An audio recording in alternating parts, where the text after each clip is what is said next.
And before I hand over to Professor Gupta for concluding remarks, I would like to take a minute by saying that conventional breeding has done a great job.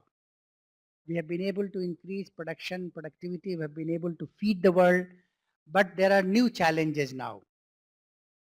New challenges like what Professor Shapiro told this morning, nutritional security. We need to improve the nutritional value of the crops. Of course, you have to continue to increase the yield, but nutrition is no less important. That has become much more important than what it used to be in the past. The whole thing is further complicated by the climate change, which is a biggest threat. And to give you a magnitude of this, what is expected is in wheat, if we don't take corrective measures, we are likely to lose 30% of wheat yields in South Asia. Imagine India produces around 95 million tons of wheat. If we lose 30%, what is going to happen? And the population it will keep on increasing. So that's a major threat. Now, what do we do? What is the next? Genomics have come out as a major tool, as a new tool, which can help us. Now, how far integrate in our breeding program? All the three speakers have spoken very well and have shown the promise that all these data can be integrated into a breeding program, and it will help in increasing the not only the production and productivity but also the nutritional quality. In some of the crops we have abiotic stresses, biotic stresses, but then the challenge is precision. In plant breeding, in crop breeding, precision and the speed is two most important things. How can we accelerate the breeding cycle?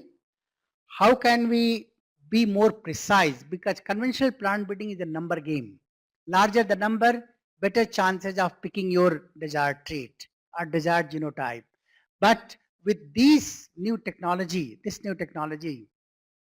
I think it will enable us to be more precise, to be faster, and the most important thing is to be more economic. I think we'll have to bring in economy. We have brought down the cost, but I think to take it to a trait level, we have to further bring down the cost.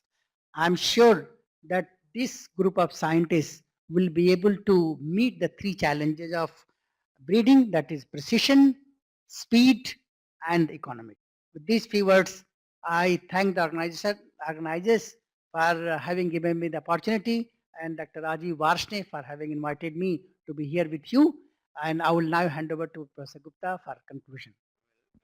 Well, I will not take much time because we are getting late, but very brief comments about all the three speakers. I have myself learned from these three eminent speakers. Dr. Niels Steen, while describing barley genomic sequencing, he has outlined number of new techniques which he is currently utilizing, like optical mapping, capture target, mapping by sequencing, which can be extensively utilized in future, I'm sure.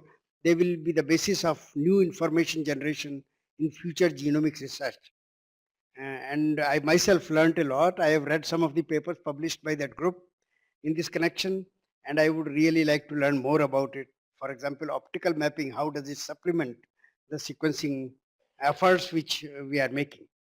Next speaker was Helene Burgess from France Plant Research Center, and they are doing excellent job, and I was particularly excited to learn that they are supplying genomic resources to the international community at the different places in the world, and the two genes which they have studied, leaf rust resistance and stem rust resistance, adult plant resistance genes, that was very important, particularly because we are ourselves at Merit involved in studying two important genes for adult plant resistance and seedling resistance, LR28 and LR48, which I thought we can take her help to characterize and study in greater detail. Then the last one, Rajiv has done commendable job as he always does. And particularly I was excited because the other two speakers did not talk so much about the breeding, but he has talked about the integrated breeding, which is the theme of this particular conference. How many people question whether these genomic resources can be effectively utilized in breeding, and he has shown how he has taken along the breeders with him to really utilize the information generated through genomic resources in actual plant breeding. So with these few words, I like to thank all the three speakers, and I would like you to join me to thank them and give a big applause to.